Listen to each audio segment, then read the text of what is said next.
Hello दोस्तों, मैं सत्येंद्र कुमार आज आप लोगों को चक्रवृद्धि ब्याज बताने जा रहा हूं। चक्रवृद्धि ब्याज क्या है? इसके पहले आप लोग ऑनलाइन पढ़ना चाहते हैं कोर्स के साथ में, तो 88 40 88 0761 पर संपर्क कर सकते हैं। मात्र 199 रुपये में आप लोगों को प्रतिमाह 199 रुपये प्रति माह की दर से आप लोगों को पढ़ाया जाएगा। संपूर्ण इसमें मैथ, रीजनिंग, हिंदी, जीएस होगी। चक्रवृद्धि ब्याज हम देखते हैं कि चक्रवृद्धि ब्याज क्या होता है। दोस्तों, वीडियो अच्छा लगे तो चैनल को लाइक और सब्सक्राइब जरूर कर देना। चक्रवृद्धि ब्याज क्या होता है? 5,000 रुपये का 10% वार्षिक चक्रवृद्धि ब्याज की दर से 3 वर्ष का चक्रवृद्धि ब्याज ज्ञात कीजिए। अगर जो इसको हमको लगाना है तो इसको हम दो विधियां आप लोगों को बताएंगे। दोनों विधि कोई भी लगा सकते हो। जैसे कि पहला जो क्वेश्चन है, जैसे 5,000 रुपये हमारे पास मूलधन है, मूलधन 5,000 दे रखा है, दर इसकी 10% दे रखा है, तो परसेंटेज का मतलब होता है बटा 100। 0 0 0 कैंसिल किया, यानी 500 रुपये हमको क्या मिला? इसमें 1 वर्ष का ब्याज मिला। अगर जो फर्स्ट ईयर का हमको 500 मिला है तो सेकेंड ईयर का भी 500 मिलना चाहिए और थर्ड ईयर का भी 500 मिलेगा। लेकिन इस 500 पर भी चक्रवृद्धि ब्याज का मतलब होता है कि ये जब इसमें जुड़ जाएंगे तो 5500 पर ब्याज चलेगा। यानी पहले 5,000 पर ब्याज चल रहा था, दूसरे वर्ष 5500 पर ब्याज चलेगा। तो अगर जो हम 5500 का ब्याज निकालें तो 500 का ब्याज हम निकाल लें यहाँ से, तो 500 का जब ब्याज हम निकालेंगे तो 500 बटा 10 गुणे 100 बराबर 50 रुपये। 500 का हमको 50 मिलेगा, लेकिन ये 50 इस पे मिलेगा और 50 इस पे मिलेगा। बात समझ में आ रही है? 50 पहले वर्ष का जो साधारण ब्याज है तो सभी का बराबर होगा। फिर दूसरे वर्ष हमको 50 रुपये इस पे मिलेंगे, 50 इस पे मिलेंगे। लेकिन जब तीसरा वर्ष आएगा तो इस पे भी 50 रुपये मिलेंगे और इस 50 पर भी हमको 5 रुपये मिलेंगे। जब हम 50 को 5 से काटेंगे, 10 बटा 100 0 0 कैंसिल बराबर 5 रुपये, इस पे हमको 5 रुपये मिलेंगे। अब इन्हीं को हम जोड़ ले, सभी को जोड़ ले। देखिए हमारा ब्याज कितना? 5 5 10 5 15 15 1 16 16 और 5 50 और 5 55, यानी 1655 रुपये हमको कुल ब्याज के रूप में मिलेंगे। ये तो हमारे फर्स्ट है। सेकंड देखिए, सेकंड मान लीजिए कि 5,000 को हमको ब्याज निकालना है कि 5,000 पे कितना ब्याज मिलेगा। तो जो दर हमारी है, दर को हम फ्रैक्शन वैल्यू में बदल लेते हैं बटा 100। ये यानी 10 का मतलब है कि 10 पर 1 रुपये ब्याज मिलेगा। 10 पर 1 रुपये ब्याज मिलेगा, यानी मिश्र धन जब 11 रुपये होगा तो ब्याज कितना होगा? 10 रुपये होगा। इसी पे तो हमको 1 रुपये ब्याज मिलेगा। इससे बात कर रहा है 3 वर्ष का। अगर जिसके हम 3 से घात लगा दें तो इसका मतलब है 11 बटा 10 गुणे 11 बटा 10 गुणे 11 बटा 10। 11 गिरई हम 121 गिरई हम 1331 होता है बटा 10,100,1000 होता है। अगर जो इस पे हमको यानी 1,000 जब हमारा मूलधन है तो मिश्रधन 1331 रुपये हुआ। इस पे ब्याज हमको कितना मिला? जो ब्याज हमको मिलेगा वो 331 रुपये मिलेगा। यानी अगर जब मिश्रधन से मूलधन घटा देते हैं तो हमको ब्याज मिल जाता है। ब्याज 331 है, क्योंकि ब्याज पूछ रहा है कि चक्रवृद्धि ब्याज कितना है। ब्याज हमको निकालना है। मान लीजिए कि अब हमारा मूलधन 1,000, यहाँ पर मूलधन 1,000 मिला, लेकिन क्वेश्चन में मूलधन 5,000 दे रखा है, तो इसलिए 1,000 की वैल्यू कितनी है? 5,000। तो हमको निकालना कि तो 1 की वैल्यू कितनी हो जाएगी? 5,000 बटा 1,000। हमको निकालना कितनी है? 331 की वैल्यू। 331 से गुणा करा देते हैं, 331 से गुणा करा देते हैं। 0 0 0 0 0 कट कर दिया।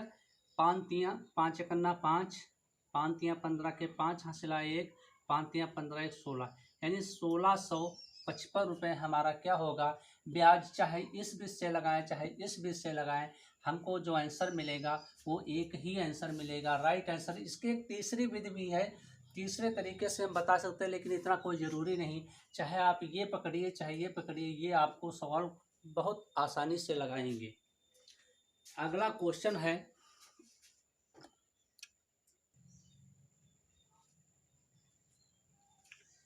अगला है श्याम ने 80,000 रुपये में 3 वर्ष के लिए 5% वार्षिक चक्रवृद्धि की दर से उधार लिया। वापसी के समय उसे कुल कितना धन देना पड़ेगा। ये क्वेश्चन जो कह रहा है इसको हम दोनों विधियों से लगा सकते हैं, लेकिन एक विधि से ही लगाएं, उससे हमारा ज़्यादा फायदा रहेगा, समय न नष्ट करें। देखिए फ्रैक्शन वैल्यू में दर को, जो दर आपकी दे रखा है, दर दे रखा है वो 5% दे रखा है।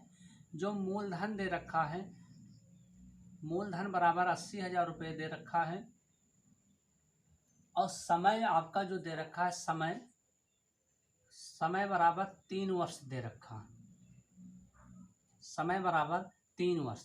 दर को अगर जो हम फ्रैक्शन वैल्यू में बदलें तो 5/100 हो जाएगा, 5×5 5 विसियम 100, यानी 20 रुपये पर 1 रुपये आपको ब्याज मिल रहा है। 20 रुपये पर 1 रुपये ब्याज मिल रहा है, इसका मतलब है 20 1 21, 21/20।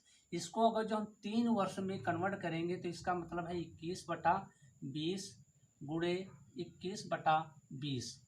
इसकी अगर जो हम गुणा करेंगे तो 21 एक सही हम 441, 441 एक सही हम 9261 आएगा। आप लोग गुणा करके देख लेना, 21 एक सही हम 441, एक से हम 9261, और अगर जो यहाँ गुणा करेंगे 2 दूनी 4 दूनी 8, 8 ये उतार लिया और 3 जीरो उतार लिया, 8,000 हो जाएंगे। 8,000 हो गया। हमको इसमें पूछ रहा है कि कुल कितना धन देना पड़ेगा, यानी मिश्र धन पूछ रहा है, ये पूछ रहा है, इस चीज़ की वैल्यू पूछ रहा है। लेकिन क्वेश्चन में दे रखा है 80,000 मूलधन, हमारे पास मूलधन 8,000 आया, यहाँ पर मूलधन 80,000 है, यानी 8,000 की वैल्यू, 8,000 बराबर क्या है 80,000। हमको निकालना इसकी वैल्यू है, तो एक की वैल्यू कितनी हो जाएगी 80,000 बटा 8,000, और गुणे मिश्रधन हमको निकालना है 9261। एक एक एक एक एक एक, यानी 3 जीरो ऊपर थे ऊपर, और नीचे हम 0 0 काट सकते हैं। 8 एकन्ना 8, 8 दशमलव 100, 92 इसकी गुणा करा दें, हमारे पास जो आंसर आएगा वो 92 10, एक जीरो चिपका दें, यानी इकाई दहाई सैकड़ा हजार 10,000, 92,610 हमारा, हमको जो वापस में मिश्र धन मिलेगा वो 92,610 रुपये मिलेगा।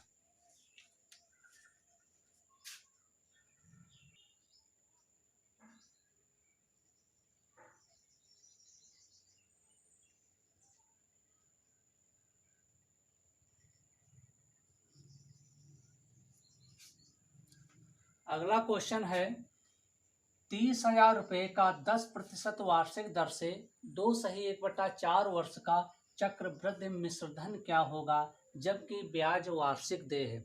आप लोगों को 30 सेकंड का वो दे रहे हैं कि 30 सेकंड में आप लगाइए इसको, क्या आंसर आने वाला है।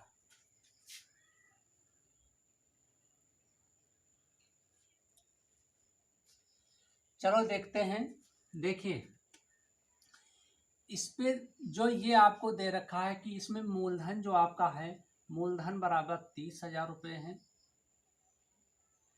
दर आपके पास दे रखा है 10%, समय दे रखा है 2 सही 1/4, 2 सही 1/4। अब पूछ रहा है मिश्र धन क्या होगा जबकि ब्याज वार्षिक, यानी 2 सही 2 वर्ष 1/4 माह क्या आपको देना है मिश्र धन। देखते हैं, जैसे मान लीजिए कि 30,000 रुपये, 30,000 रुपये मूलधन है। अगर जो हम ये पहले 2 वर्ष का निकालते हैं तो 1 + 10 बटा, यानी ये r/100, और ये हमने निकाल लिया 2 वर्ष का। लेकिन अगले स्टेप में हमको 1/4 का निकालना है। अगले स्टेप में हमको 1/4 का निकालना है, तो उसमें भी यही होगा 1 प्लस 1/4 गुणे 10/100, और ये हमारे पास 1/4 का हो गया। ये हमको जो मिला आंसर वो 1/4 का मिला है। अब देखते हैं, इसमें हल कर लेते हैं।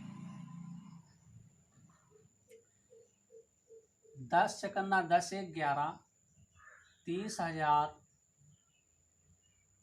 10 1 11, 11/10 घात 2 प्लस 40, 40 1 41, 41/40, और इसकी घात हमको कोई लगाना नहीं है। 30,000 गुणे 11/10 गुणे 11/10 गुणे 41/40। इसी को आप हल कर लीजिए, आपका आंसर आ जाएगा 1 2 3, 1 2 3। 11 ग्रही हम 121, 121 एक तल से हम आपको इसकी गुणा करना है। 11 ग्रही हम 121 और 41 की गुणा करना है, गुणा कर लीजिए।